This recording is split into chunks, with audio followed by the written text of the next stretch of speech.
ተልባ ጄል ለፀጉራችን ፈጣን እድገት፣ መሰባበር፣ ብዛት፣ እድገትና እርዝማኔ እንዲሁም በጣም ለፀጉራችን ፕሮቲን እና ጤናማነት ይበልጥ ደግሞ ለፀጉራችን ስካልፕ ወይንም የፀጉራችን ቆዳ ጤናማ ሲሆን ነው ብዙ ጊዜ እናደርገው ተልባ ነው። ተልባ እንደዚህ አድርጋችሁ ይሄ ማክሲመም 4-5 ማንኪያ ይሆናል። እንደዚህ አድርጌ አንድ ተልባ አደርጋለሁ። ተልባ ስፔሻሊ ለፀጉራችን ፈጣን እድገት፣ ብዛትና መፋፋት እንዲሁም እንዳይሰባበርብን በጣም ይረዳናል። ሁለተኛ የማደርገው ቅርንፉድ ነው። ቅርንፉድ ደግሞ አንቲባክቴሪያ ስለሆነ የፀጉራችንን ቆዳ በሚገባ ስለሚያጸዳልን ዋናው ለፀጉር እድገት የመጀመሪያው ነገር ፀጉራችን ላይ የተለጣጠፉ ባክቴሪያዎች፣ ፈንገሶች እንዲሁም ኦይል ነገሮች እኛ ባይናችን የማናያቸው ኦይል ነገሮች አሉ። ሌላኛው ሮዝሜሪ ነው። ሮዝሜሪ ፍሬሽ ካላችሁ አላችሁ፣ ከሌላችሁ እንደኔ ደረቁ ከሆነ ያላችሁ ሮዝሜሪ ታደርጉትና ምንድነው ማረገው ውሃዬን አድርጌ አንተከትከዋለሁ ማለት ነው። ውሃን ያፍልቼ ነው የምጨምረው። እናንተ አብራችሁ ማንተከተክ ትችላላችሁ። ውሃ በዛ አድርጉት በደንብ ሲንተከተክ ውሃ ስለሚቀንስ ማለት ነው። እዚህ ጋር የፈለጋችሁትን ነገር አብራችሁ ማንተከተካችሁ መጨመር ትችላላችሁ። ከዛ ጋዛችሁን በመካከለኛ ሂት አድርጋችሁ መለኮስ ብቻ ነው። በደንብ ሲንተከተክ እናጠለውና በማጥለያ ሲወፍር ቅዝቅዝ ሲል በጣም ወፍር ይላል። ከዛ ሳያችኋለሁ ነው። አያችሁ ዶቼ በደንብ እየተንተከተከ ነው። በነገራችን ላይ እንደዚህ ተልባ ስታረጉ እንደዚህ ወጥ እንጨት አስቀምጡበት፣ ለምን አይገነፍልም። እንደዚህ እያንተከተኩኝ ጋዙን ቀነስ አድርጌዋለሁ። ቀነስ ታረጉትና ማክሲመም 1:30 ደቂቃ በደንብ ይንተክተክ። ኦኬ ውዶቼ ይሄው በደንብ ተንተክትኮ ይታያችኋል። ወፈሬ ማለት ባህሪ ሲኖረው ምንድነው ማረገው እዚህ ጋር ማጥለያና አዘጋጅቻለሁ። እዚህ ጋር ማጥለያና ሳህን አዘጋጅቻለሁ። እንደዚህ አድርጌ ማጥለያ ኦኬ እያረጋችሁ ይሄንን አልጥለው ደግሜ አንተከትከዋለሁ።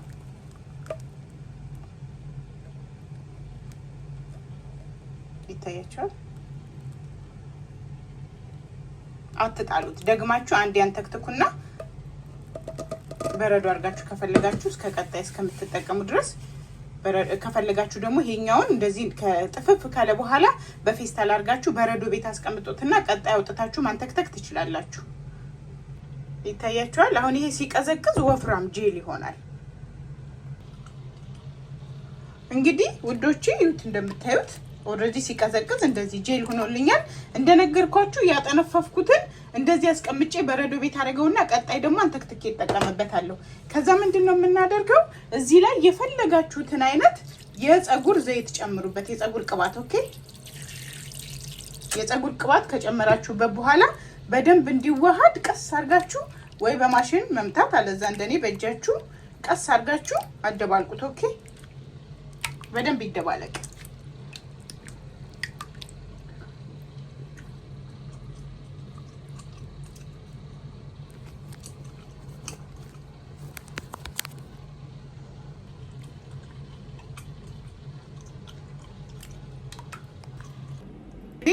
ምንም የሆነው ፀጉራችን የሚያድገውና የሚፋፋው ዛሬ በቀላሉ ላሳያችሁ ነው። ፀጉራችሁን ከመታጠባችሁ በፊት ማክሲመም በሳምንት አንዴ አሊያም በ15 ቀን አንዴ ምንድነው ማድረግ ያለብን የሚለውን በዚሁ በትንሹ በቀላሉ አሳያችኋለሁ።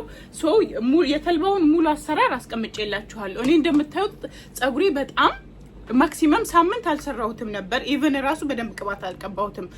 ፀጉራችን የመጀመሪያ ነገር ደረቅ ከሆነ በተአምር ደረቅ ፀጉር ላይ ምንም ነገር እንዳትጠቀሙ። እንደምታዩት እንግዲህ ጭፍጎ ሆኗል። ይሄ ዝንጅብል ነው። ከዚህ በፊት የዚህን ዝንጅብል አሰራር አሳይቻችኋለሁ። አለዛ ካላያችሁ የዚህን የዝንጅብል ተመልሳችሁ አሰራሩን እዩ።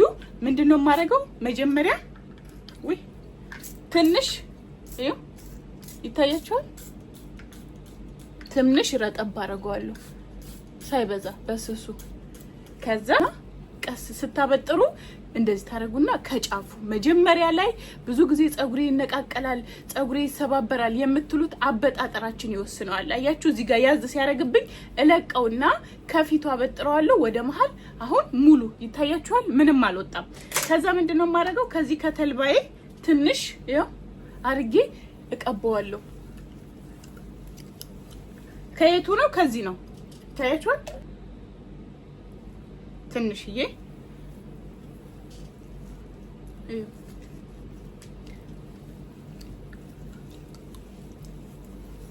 ይታያችኋል። በደንብ ተቀቡትና ስርስሩንም እንደዚህ አድርጋችሁ ከዛ ደግሞ ትንሽ ከዚህ ቆርጣለሁ። እቺን ትንሿን ላሳያችሁ። ጸጉሬ እንግዲህ በጣም ነው ያደገው፣ እያያችሁት እያደገ ነው። ቆርጬ ነው ቻሌንጅ ያስጀመርኳችሁ። ከዛ ምንድነው እርጥብ ስለሆነ አሁንም ዝንጅብሌን ነው መጀመሪያ ይታያችኋል። ከፈለጋችሁ ዝንጅብል ደግሞ ካልፈለጋችሁ ምን መጠቀም ትችላላችሁ ዶቼ? ቅርንፉድ፣ የቅርንፉድ ውሃ ማሳይቻችኋለሁ። እንደዚህ ሳበጥረው ያዝ ያረጋላ። እመለስና ጫፍ ላይ አበጥረዋለሁ። ከዛ ምንድነው እንደዚህ አድርጌ ማበጠር። ምንጭቅ እንዲህ ቢሲላችሁ ምንጭቅ አታርጉት። ይሄው እንዲህ አድርገ ተመለሱ፣ ውጡና ጫፍ ላይ አበጥሩት። ከዛ ወደ መሃል አያችሁ፣ እንዲህ ነው የሚበጠረው። ከዛ ምንድነው ማረገው? ይሄው ተልባይ ከዛ እንዲህ አረግና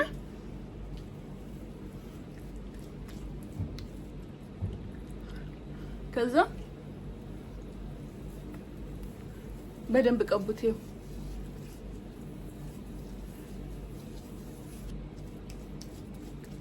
በቃ በደንብ ስሩ ይራስ። ከዛ መጨረሻ ላይ ማክሲመም 5 ደቂቃ ማሳጅ አድርጉት። ሁሉንም ጸጉሬ እንዲያረኩ እቀባዋለሁ። ከዛ ማክሲመም 45 ደቂቃ 1 ሰዓት ታቆዩና ከ1 ሰዓት በኋላ ታጥባችሁ እርጥብ እያለ የፈለጋችሁትን ጸጉር ቅባት እየቀባችሁ መጎንጎን ይታያችኋል። የኔ ጸጉር ይሄው እያንዳንዷ መራሷን እርግጠኛ ሆናችሁ ማሳጅ አድርጉት። እንዲያርጋችሁ በደንብ ማሳጅ አድርጉት። ሙሉ ጸጉሬን ቀብቼ አሳያችኋለሁ። ተመልካቾች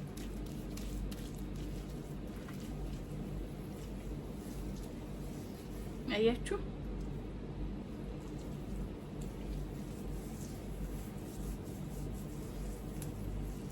ቪዲዮዎቼ በደንብ ቀብቻለሁ። አሰራሩን እዚህ ላይ ያለላችሁ።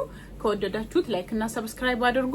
ኮሜንት ላይ ዋው ቴንኪው ብላችሁ ኮሜንት መጻፍ እንዳትረሱ። ከተጠቀማችሁ ደግሞ ውጤቱን ንገሩ። በጣም ነው የምወዳችሁ። እቺ እንደምታዩት እንደዚህ አድርጌ ኦኬ በፌስታል ሽፍን አድርጉትና ይሄ ፊታችሁን ቢነካ ችግር የለውም። ፊታችሁ አለርጂክ ካለበት ወዲያው ከነካችሁ በኋላ ታጠቡ። ግን ተልባና ቅርንፉድ ሮዝሜሪ ስለሆነ ያው ቅባቱ ነው እንጂ ትንሽ ፊታችንን ቅባት ስላለው ላይ መቸው ይችላል እንጂ ምን ታረጉታላችሁ? ፊታችሁ እንዳይነካባችሁ ከፈልጋችሁ እዚህ ጋር ማሰር ትችላላችሁ። ግን እንደዚህ አርጋችሁ ተወዲያው መታጠብ። እንደዚህ አርጋችሁ ፌስታል አስራችሁ ከ45 ደቂቃ እስከ 1 ሰዓት ታቆዩትና ሙልጭ አርጋችሁ በሻምፖ ታጥባችሁ ጸጉራችሁ እርጥብ እያለ መጎንጎን ቅባት ተቀብቶ ጥሩ ውጤት ታገኙበታላችሁ። ከወደዳችሁት ላይክ አድርጉ። ከ45 1 ሰዓት በኋላ ደቂቃ ታጠቡት።